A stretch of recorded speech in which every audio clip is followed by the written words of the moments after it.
കേന്ദ്ര സർക്കാരിൻ്റെ സാമൂഹ്യ സുരക്ഷ വയോജന പെൻഷന്റെ ഫണ്ട് നഷ്ടപ്പെടാതിരിക്കാനാണ് കേരളത്തിലെ ക്ഷേമ പെൻഷനുകൾ മുഴുവൻ DBTയിലാക്കുന്നത് എന്ന മുഖ്യമന്ത്രിയുടെ വിശദീകരണം ശുദ്ധ കളവാണ്. ഞാൻ മനഃപൂർവ്വം തന്നെ കളവെന്ന് പറഞ്ഞത്. സർക്കാർ ഉത്തരവിൽ ഇത് എഴുതി വച്ചിരിക്കുക. കേരള സർക്കാർ ഇത് സംബന്ധിച്ചുള്ള കേന്ദ്ര സർക്കാരിന്റെ ഉത്തരവൊന്ന് നാട്ടുകാരെ കാണിക്കണം. മുഴുവൻ ക്ഷേമ പെൻഷനുകളിലും DBT വഴിയാക്കിയില്ലെങ്കിൽ കേന്ദ്രവിഹിതം തരില്ല എന്ന് പറയുന്ന കേന്ദ്ര സർക്കാരിന്റെ ഉത്തരവോ കത്തോ ഏതെങ്കിലും ഉണ്ടെങ്കിൽ അതൊന്ന് പുറത്തുവിടണം. കേരളത്തില് 51 ലക്ഷത്തിൽ പരം സാമൂഹ്യ സുരക്ഷാ ക്ഷേമ പെൻഷനുകൾ വാങ്ങുന്നവരാ ഉള്ളത്. ഇതിനു പുറമെ ക്ഷേമനിധി ബോർഡുകളിൽ നിന്ന് പെൻഷൻ വാങ്ങുന്ന 9 ലക്ഷം പേരുണ്ട്. രണ്ടും കൂടി ചേർത്താൽ 61 ലക്ഷം പേര്. ഇതില് കേന്ദ്ര സഹായവും കൂടി അർഹതയുള്ളവര് വെറും 8 ലക്ഷമാണ്.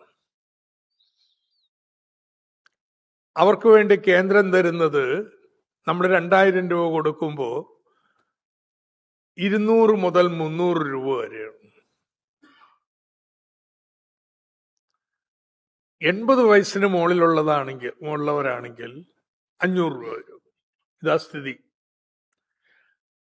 941 കോടി രൂപ ഒരു മാസം ക്ഷേമ പെൻഷനുകൾക്ക് കേരളം ചെലവാക്കുമ്പോ അതിൽ 917 കോടിയും സംസ്ഥാന സർക്കാരിൻ്റെയാ.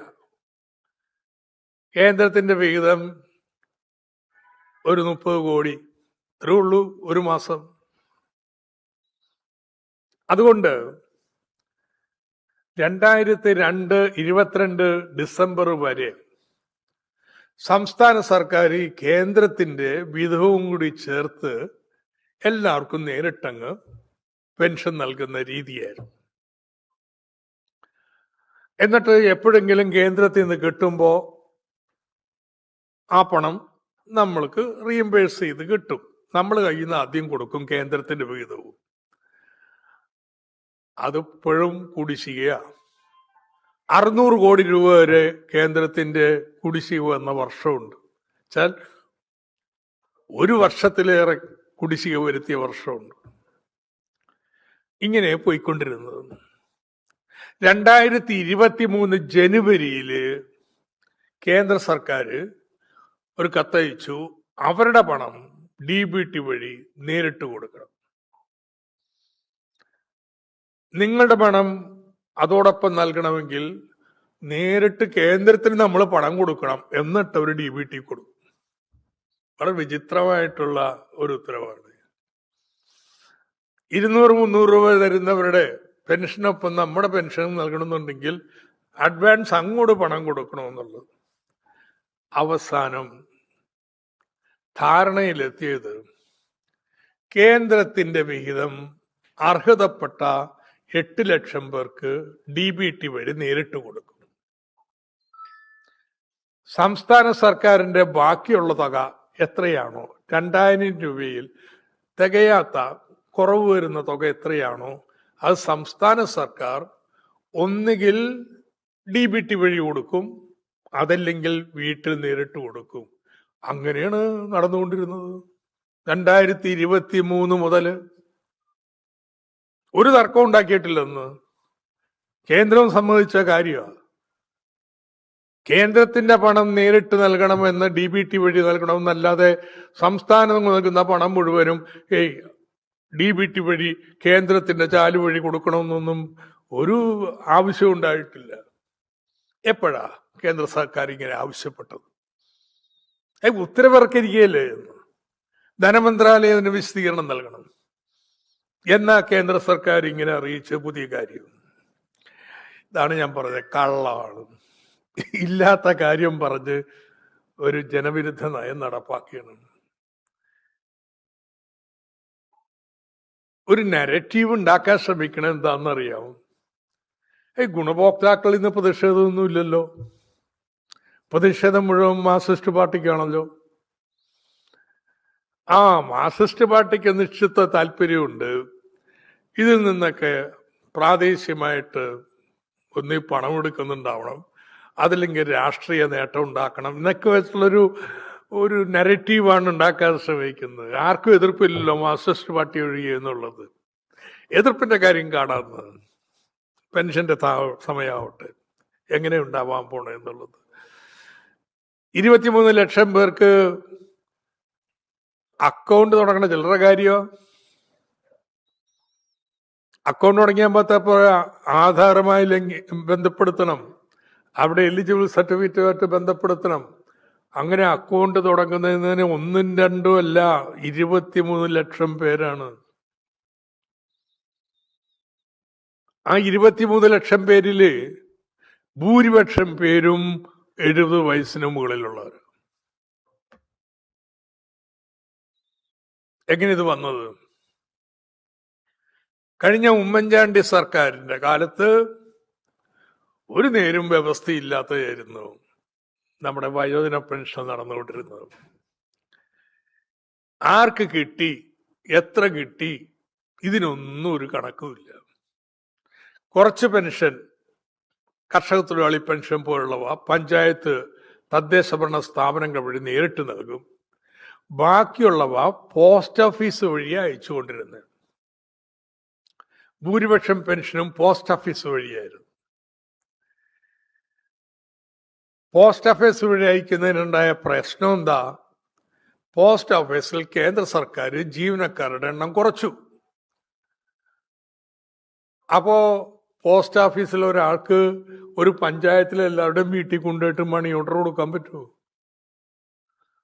അതുകൊണ്ട് ഇത് കുടിശ്ശികയായി, വിതരണം ചെയ്യാതെ കിടന്നു. അപ്പോൾ സംസ്ഥാന സർക്കാർ കുറച്ച് കഴിഞ്ഞപ്പോൾ പോസ്റ്റ് ഓഫീസിൽ കിടന്ന പണം തിരിച്ചെടുത്തു. ഇങ്ങനെയൊക്കെ വന്നതോടുകൂടി 2016 പുതിയ സർക്കാർ വന്നപ്പോ ആർക്കും അറിഞ്ഞുകൂടാ ഓരോരുത്തർക്കും എത്ര കുടിശ്ശിക എന്നുള്ളത്. അങ്ങനെ വന്നപ്പോഴാണ് ഉത്തരവിറക്കിയത്. എങ്ങനെയെന്നാണ് അറിയാമോ? ഓണത്തിന് ഇറക്കിയ ഉത്തരവ് ഒരാൾക്ക് നിശ്ചിത തുക 22,000 രൂപയിൽ അധികരിക്കാത്ത കുടിശ്ശിക മുഴുവൻ വീട്ടാൻ അങ്ങനെ ഉത്തരവിറക്കിയത്. കാരണം ആർക്കും അറിഞ്ഞുകൂടാ. ഇങ്ങനൊരു പ്രതിസന്ധി വന്നതിനിപ്പോ അന്ന് സർക്കാർ ഒരു കാര്യം ചെയ്തു. കുടുംബശ്രീ വഴി എല്ലാ പെൻഷൻകാരുടെയും വീടുകളിൽ പോയി അവരോട് ചോദിച്ചു, നിങ്ങളുടെ പെൻഷൻ കുടിശ്ശിക എത്രയാണ്, നിങ്ങളുടെ അഭിപ്രായത്തിൽ ഞങ്ങൾ ചെക്ക് ചെയ്യും, നിങ്ങൾക്ക് ഏത് വഴി നിങ്ങൾക്ക് പെൻഷൻ കിട്ടണം, നേരിട്ട് ബാങ്ക് വഴി വേണോ അതല്ലെങ്കിൽ വീട്ടിൽ കൊണ്ടുതരണോ? കാരണം അന്നും ഫിനാൻസ് ഡിപ്പാർട്ട്മെന്റ് ഉദ്യോഗസ്ഥർ DBTക്ക് വേണ്ടിയായിരുന്നു. ഞാനായിരുന്നു മന്ത്രി. അപ്പൊ അങ്ങോട്ട് ഉത്തരവിറക്കല്ല ചെയ്ത DBT. ഏത് നമ്മുടെ പോസ്റ്റ് ഓഫീസ് വഴി നൽകാൻ പറ്റൂല, അതുകൊണ്ട് DBT വഴിയാവട്ടെ. നോ, കേരളത്തിലെ ഓരോ പെൻഷൻകാരെയും ബന്ധപ്പെട്ട് നിങ്ങൾക്ക് DBT വഴി വേണോ വീട്ടിൽ കൊണ്ടുതരണോ എന്ന് ചോദിച്ച് അവര് പറഞ്ഞതിന് അടിസ്ഥാനത്തിലാണ് ഓരോ പഞ്ചായത്തിലും വീട്ടിലെത്തിക്കേണ്ടവർക്ക് വേറൊരു സിസ്റ്റം, അതല്ല ബാങ്ക് വഴിയാണെങ്കിൽ അവർക്ക് വേറൊന്ന്. ഐക്യമാണ് ഇതിന്റെ പ്രോഗ്രാം ഉണ്ടാക്കിയത്. ഇത്രയും പണി നടത്തിയിട്ടുണ്ടെന്ന് അല്ല, സംസ്ഥാന സർക്കാർ കുറച്ചധികം പേർക്ക് അങ്ങോട്ട് കൊടുക്കുകയല്ല ചെയ്തത്. ഇവര് സഹകരണ സംഘം വഴി പോട്ടെ എന്ന് പറഞ്ഞ് കൊടുക്കുകയല്ല ചെയ്തിട്ടുള്ളത്. കേരളത്തിലെ സഹകരണ സംഘങ്ങള് LDFന്റെ മാത്രമല്ല, UDFും LDFും ഉണ്ട്. ചില ജില്ലകളിൽ ഇത് മുഴുവൻ വിതരണം ചെയ്യുന്നത്, ഇപ്പൊ മലപ്പുറം പോലുള്ള ജില്ലകളിൽ മഹാഭൂരിപക്ഷവും ലീഗിന്റെ നിയന്ത്രണത്തിലുള്ള സഹകരണ സംഘങ്ങളല്ലേ. അങ്ങനെ സഹകരണ സംഘം വഴി വരുമ്പോ വല്ല ക്രമക്കേടൊക്കെ നടക്കുന്നു. ക്രമക്കേടുണ്ടെങ്കിൽ എലിയെ കൊല്ലാൻ ഇല്ലഞ്ചൂടെയല്ല വേണ്ടത്. ഏതായാലും ഒരു മാധ്യമം, കൈരളിയല്ല, കണക്ക് പ്രസിദ്ധീകരിച്ചു. എത്രയാ, 272 ക്രമക്കേടുകൾ കണ്ടുപിടിച്ചതിൽ 202 UDFന്റെ നിയന്ത്രണത്തിലുള്ള സംഘങ്ങളിൽ നിന്നാണ്.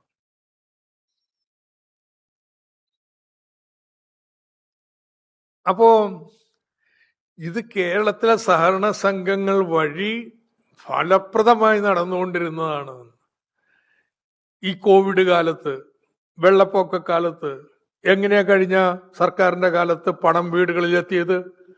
ഈ സഹകരണ സംഘങ്ങളുടെ ഇടപെടൽ വഴിയിട്ടാണ്. സഹകരണ സംഘങ്ങളെ കേരളത്തിന്റെ ഒരു കരുത്താണ്.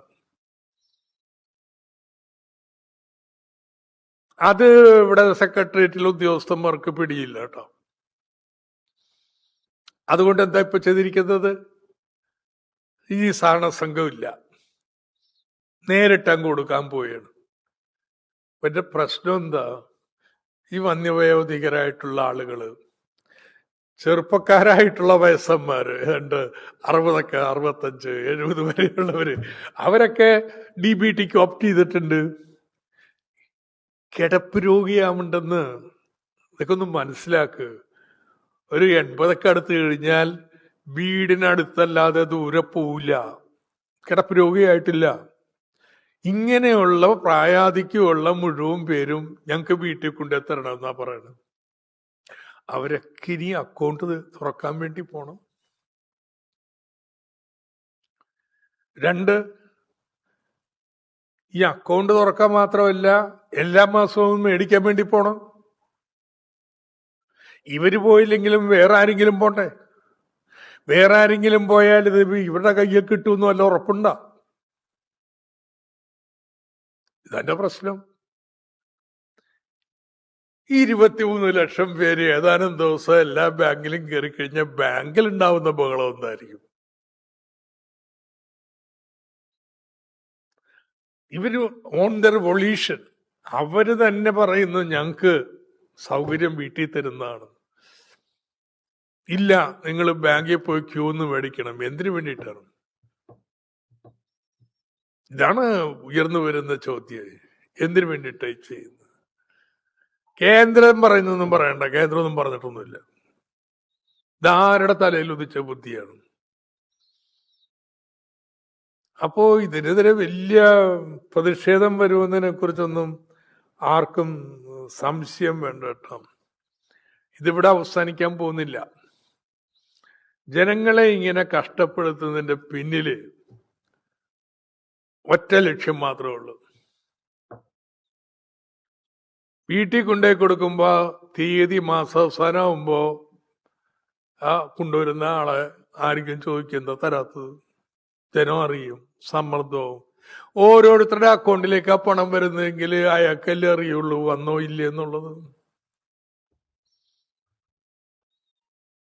ഇത് തന്നെ ലക്ഷ്യം. ഇനി അക്കൗണ്ടൊക്കെ തുറന്ന് ഇതൊക്കെ റെഡിയാവാനായിട്ട് 1 or 2 മാസം, അതുവരെയും പെൻഷൻ കൊടുക്കാതെ പോകാൻ പറ്റുമെന്നാണ് ചേർന്നത്. 3000 രൂപയുടെ പെൻഷൻ നൽകുമെന്നും പറഞ്ഞ അധികാരത്തിൽ വന്നവര് പെൻഷൻ വർദ്ധിപ്പിക്കുന്ന മാത്രമല്ല, സമയത്ത് നൽകാനുള്ള പണി പോലെ അവസാനിപ്പിക്കുകയാണ്. ഇങ്ങനെ DBT വഴി ആണല്ലോ നമ്മുടെ ഗ്യാസിന്റെ സബ്സിഡി കൊടുക്കാൻ തീരുമാനിച്ചു. ഇപ്പൊ എവിടെ എത്തി? ആർക്കെങ്കിലും സബ്സിഡി കിട്ടുന്നുണ്ടോ? അങ്ങ് നിർത്തി. ഒറ്റപ്പെട്ട വ്യക്തികളുടെ അക്കൗണ്ടിലേക്കല്ലേ വരുന്നത്. ഒറ്റപ്പെട്ട വ്യക്തികളുടെ അക്കൗണ്ടിലേക്ക് വരുമ്പോ വന്നില്ലെങ്കിൽ അവർ കാത്തിരിക്കും. കാത്തിരിച്ച് കിട്ടിയില്ലെങ്കിൽ അങ്ങനെ പോവും. ഇത് കൃത്യമല്ലേ? അപ്പൊ അതുകൊണ്ട് ഇത് ജനദ്രോഹ നടപടിയാണെന്ന്. വ്യവസ്ഥാപിതമായി നടന്നുകൊണ്ടിരുന്ന ഒരു സമ്പ്രദായം, അത് ഈ 23 ലക്ഷം പേരും ഞങ്ങൾക്ക് നേരിട്ട് വീട്ടിൽ ഞങ്ങളുടെ പെൻഷൻ തരണമെന്ന് ആവശ്യപ്പെട്ടതിന്റെ പ്രകാരത്തിൽ നടപ്പിലിരുന്നൊരു സംവിധാനത്തെ എന്തിന് ഈ രീതിയിൽ തകർക്കണം? പെൻഷൻ തന്നെ തകർക്കാനുള്ള ഏർപ്പാടാണ് എന്ന് സംശയിക്കേണ്ടിയിരിക്കുന്നു. ഇപ്പൊ ഒന്ന് അവസാനിപ്പിച്ചു, സ്ത്രീ സുരക്ഷാ സഹായം. അടുത്ത കൈവെക്കാൻ പോകുന്ന ഇതിലേക്കാണോ? അപ്പൊ അതുകൊണ്ട് ഈ ജനദ്രോഹ നടപടിയിൽ നിന്ന് UDF പിൻവാങ്ങണം. ഒരു സംശയം വേണ്ട, ഇക്കാര്യത്തിൽ ശക്തമായിട്ടുള്ള പ്രതിഷേധം കേരളത്തിലുണ്ടാവും. ചോദ്യങ്ങളാവും. മറ്റേതെങ്കിലും തരത്തിലുള്ള ചർച്ച പോലും നടക്കാതെയാണ് പെട്ടെന്ന് ഉത്തരവ് ഇറങ്ങുന്നത്. ഏതെങ്കിലും തരത്തിൽ ബജറ്റിലെ പ്രഖ്യാപനമായോ ഒന്നും വന്നിട്ടില്ല. പെട്ടെന്ന് സർക്കാർ ഇത്തരത്തിലുള്ള തീരുമാനത്തിലേക്ക് പോയതെങ്കിൽ എന്തായിരിക്കും എന്നാണ്. ഇതെങ്ങനെയാണ് UDFല് തീരുമാനങ്ങൾ ഓരോന്നും എടുക്കുന്നതെന്ന് നമുക്ക് അറിഞ്ഞൂടാ. ഏതായാലും ഇത് വകുപ്പ് മന്ത്രി കാണാതെ ഇതുപോലെ ഉത്തരവ് ഇറക്കാൻ പറ്റില്ല. ഇപ്പൊ VD സതീശൻ കണ്ടിട്ടുണ്ട്, ഒപ്പുവെച്ചിട്ടുണ്ട്, അത് ഉറപ്പ്. പക്ഷെ വേണ്ടത്ര മൈൻഡ് അപ്ലൈ ചെയ്തിട്ടുണ്ടോ എന്ന് എനിക്കറിയത്തില്ല. കാരണം ഒരു ഉപരിപ്ലവരമായിട്ടുള്ള മോഡേണിറ്റിയുടെ വക്താവാണ്. എല്ലാ കാര്യങ്ങളും ആധുനികമായി തീരുക. അപ്പോൾ DBT അത് നേരിട്ട് പണം അക്കൗണ്ടിലേക്ക് കൊടുക്കുന്ന, ഇടനിലക്കാരില്ല, ചോർച്ച ഒഴിവാക്കാം, ഈ നെറേറ്റീവാണല്ലോ കേന്ദ്ര സർക്കാർ ഉണ്ടാക്കുന്നത്. ഗ്യാസിന്റെ കാര്യത്തിൽ എന്താ കണ്ടെന്ന് അറിഞ്ഞു, ഏതെങ്കിലും തൊഴിലുറപ്പ് തൊഴിലാളിയോട് ചോദിക്കുക, അവര് പറഞ്ഞു തരും ഇപ്പോൾ ഉള്ള ദുരിതം എന്താന്നുള്ള, പൈസ കിട്ടാനുള്ളത്. CAG പറഞ്ഞിട്ടുണ്ടെന്ന്. കാരണം ബാങ്ക് അക്കൗണ്ട്, ആധാർ, പിന്നെ അവരുടെ ഏതിൽ നിന്നാണോ സ്കീം വരുന്ന സ്കീമിന്റെ രേഖ, ഇതെല്ലാം ഒരുമിച്ചാക്കണം. അത് ജൻധൻ അക്കൗണ്ട് അല്ലെങ്കിൽ മിനിമം ബാലൻസും വെക്കണം. ഈ പാവപ്പെട്ടവർക്ക് ജൻധൻ അക്കൗണ്ട് ആണോ നോർമൽ അക്കൗണ്ട് ആണോ എന്നൊന്ന് തിരിച്ചറിഞ്ഞുകൂടാ. എന്തൊക്കെ പ്രശ്നങ്ങളാണ് ഇത്! ഇതിന്റെ ഗുണഭോക്താക്കളോടൊന്ന് ചർച്ച ചെയ്യാനുള്ള ഒരു പ്രാഥമിക മര്യാദ ഈ സർക്കാരിന് വേണ്ടേ? എന്നിട്ട് ഇങ്ങനെ അങ്ങൊരു ഉത്തരവിറക്കുകയും അതിൻ്റെ താഴത്ത് ഇതിനെ പ്രതിഷേധിക്കുന്നവരുടെയൊക്കെ പോസ്റ്റിന് കീഴിൽ സംഘടിതമായിട്ട് UDFന്റെ സർക്കാരിന് കുറച്ചും കൂടി മാന്യൂവറബിലിറ്റി കിട്ടും, പെൻഷൻ കൊടുക്കാനും കൊടുക്കാതിരിക്കാനും വൈകാനും ഒക്കെ ആയിട്ട്. ഞാൻ 2016 മുമ്പ് പോസ്റ്റ് ഓഫീസ് വഴി കൊടുത്തുകൊണ്ടിരുന്നപ്പോ പോസ്റ്റ് ഓഫീസിൽ നിന്നും മണി ഓർഡറാണ് പോയത്. ഈ ഒറ്റക്കൊറ്റക്ക് ഓരോരുത്തർക്കല്ലേ കിട്ടുന്നത്. കുറച്ചു കഴിഞ്ഞപ്പോ ഇതിന് എന്താ ഒരു ആർക്ക് കിട്ടിയില്ല എന്നൊരു വ്യവസ്ഥ ഇല്ലാതായിപ്പോയി. പക്ഷെ പ്രതിഷേധം ഉണ്ടായോ? സംഘടിതമായിട്ട് മുദ്രാവാക്യം വിളിച്ച് ആരെങ്കിലും പ്രതിഷേധിച്ചോ? കാരണം ഒറ്റപ്പെട്ട വ്യക്തികളല്ലേ ഇതിന്റെ ഗുണഭോക്താക്കള്. അതിലേക്ക് മാറ്റാനുള്ളൊരു ശ്രമമാണോ? അങ്ങനെ കൊണ്ടാണ് പെൻഷൻ തന്നെ അതിന് നിയന്ത്രണവും കുടിശ്ശികയും വരുത്താനുള്ള പഴയ ഉമ്മൻചാണ്ടിയുടെ കാലത്തേക്ക് തിരിച്ചു പോകാനുള്ള ഒരു ഏർപ്പാട്ടിന്റെ തുടക്കമാണോ എന്ന് സംശയിക്കേണ്ടതുണ്ട്.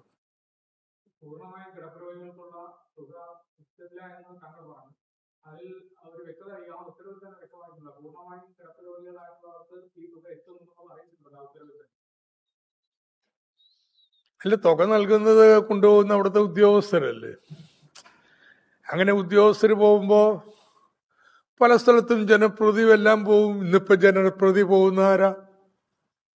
കൂടുതൽ ജനപ്രതികൾ കോൺഗ്രസിൻ്റെതല്ലേ.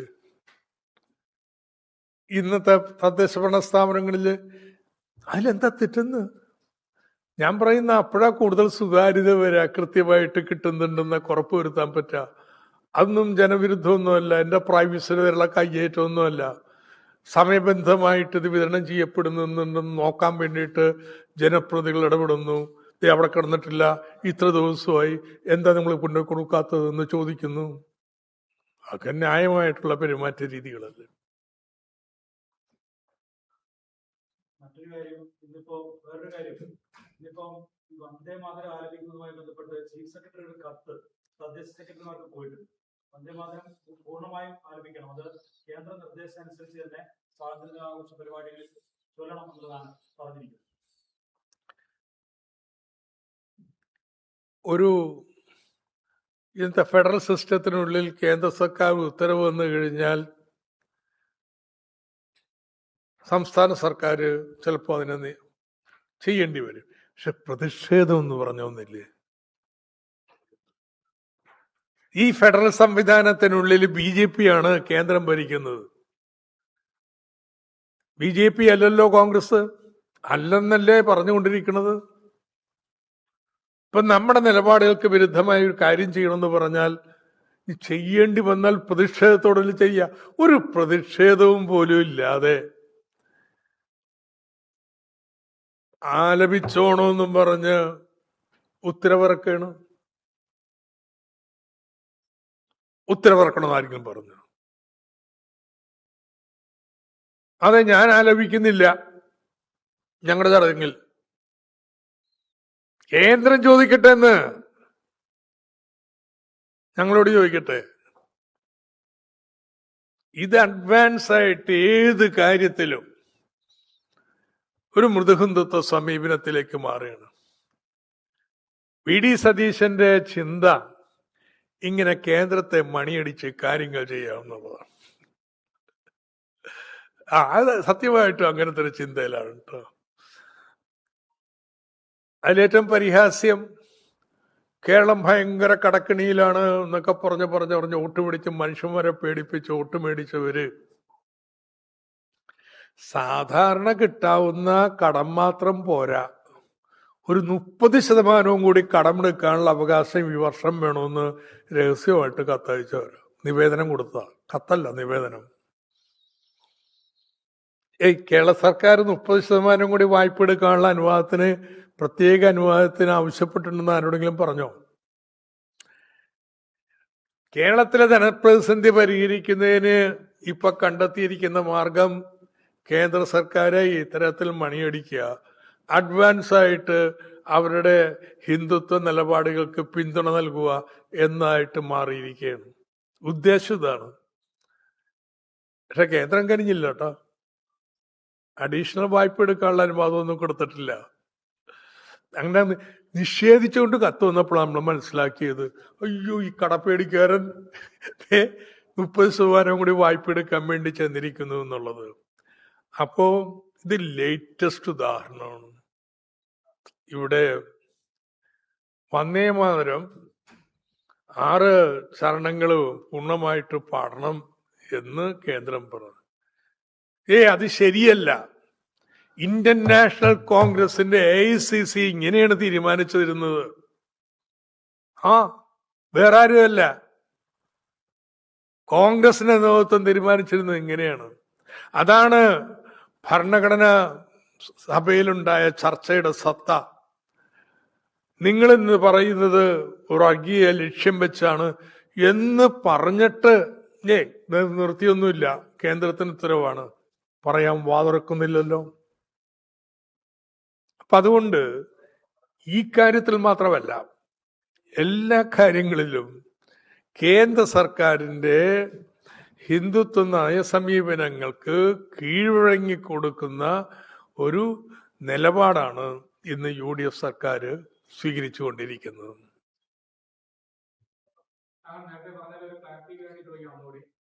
പൂർണ്ണമായും കിടപ്പുരോഗികളായവർക്ക് വളരെ അല്ലെങ്കിൽ ബുദ്ധിമുട്ട് അനുഭവപ്പെടും. അവർക്ക് ബാങ്കുകളിലേക്കോ അവരുടെ അടുത്ത ആൾക്കാരിലേക്ക് പണം എത്തിക്കഴിഞ്ഞാൽ അത് അവരിലേക്ക് എത്തണമെന്നില്ല എന്നാണ് പറഞ്ഞു. അപ്പൊ ആ ഉത്തരവിൽ തന്നെ ഞാൻ നേരത്തെ ചോദിച്ചത് ഒന്ന് ആവർത്തിക്കണം. ആ ഉത്തരവിൽ തന്നെ പറഞ്ഞല്ലോ, പൂർണ്ണ കിടപ്പുരോഗികൾക്ക് ഈ തുക കയ്യിലെത്തുന്നതുമായി ബന്ധപ്പെട്ട് യാതൊരു ബുദ്ധിമുട്ടുകളും ഉണ്ടാവില്ല എന്ന് ഉത്തരവിൽ തന്നെ പറയുന്നുണ്ടല്ലോ. പിന്നെ അങ്ങനെ കോംപ്ലിക്കേഷൻ ആണ്.